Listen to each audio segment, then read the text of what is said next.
Wisby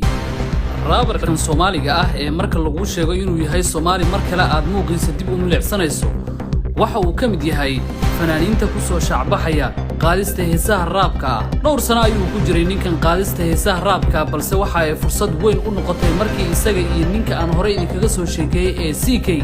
ee Cumar Kirish loo yaqaanay ee Foodes dareen dagaalkaasi oo sababay in heeso uu soo qaaday Wisby ay qarxaan oo ay dadkana aad u daawadaan madanta maska ma cunta waxa ay kamid yihiin erayadaasi heestii ugu dambeysay ee uu soo qaaday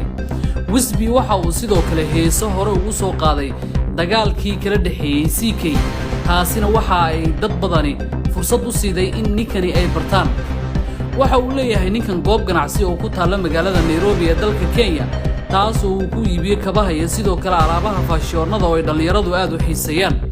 fanaankan beelahan waxa uu ka soo jeedaa beesha dagoodiyo Saransoro oo degta qaybo kamid ah dalka Kenya waxayna dad badani marka loo sheegay inuu yahay Soomaali mar kale ay dib u fiirinayaan muuqiisa ninkan ayaa bidhaantiisa marka aad meel sare ka aragto waxa ku muuqanaya nin madow ah oo aan Soomaali ahayn sida dalalka jaarka ay u nahay gaar ahaan dalka uu ku nool yahay oo kale Kenya dadka ka soo jeeda laakiin fanaankan waa nin Soomaali ah heesihiisana waxa ay waayahan daba noqonayaan midda ka dambaysa inay dadka aad ugu sii xirmaan taas oo ka soo bilowday dagaalkii isaga iyo CK ka dhax qarxay fanaankan waxa uu dhalinyarada raabarada ah ee Soomaaliyeed kaga duwan yahay in jirkiisa qaybo kamid ah ay ka muuqato shaabad ama tattoo sida uu taqaano taasina waxa uu dhowr jeer oo hore uu ka hadlay ku sheegay inay tahay wax iska caadi ah oo aan dhibaato weyn lahayn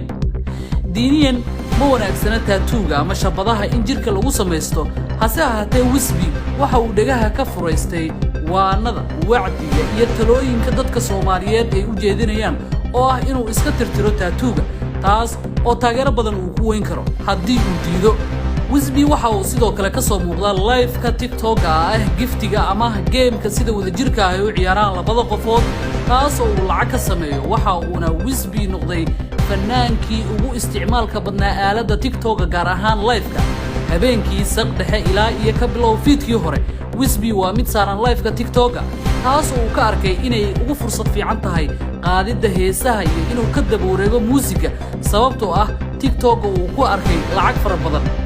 aaladan TikTok ayaa dad fara badan waxa ay ka lumisay sharafta waxaase Wisby uu u muuqdaa kay ugu isticmaalka badnaa marka loo fiiriyo fanaaniinta kale ee sida dhif iyo naadirka uu isticmaalay fanaanka Wisby ayaa hadda raadinaya qof kale oo ay qoorta isku galaan si heesaha dambe uu soo saaro ay u kacaan laakiin arintaas ayaa waxa ay u muuqataa midaan waxba ka soo aruureyn isaguna waxa uu markii uu fahmay arintaas inay adag tahay uu ku gurtay aaladda TikTok habeenkiina ka soo gala live-ka halkaasi fanaankan madaxa kula dhowrka tin ee la tirin karo sidoo kalena jirkiisa qaybo kamid ah ku sameystay shaabada diidayna wacdiga iyo waanada iyo talooyinka dadka Soomaaliyeed ee ah inuu iska tirtiro shaabadaasi maxaad kula talin lahayd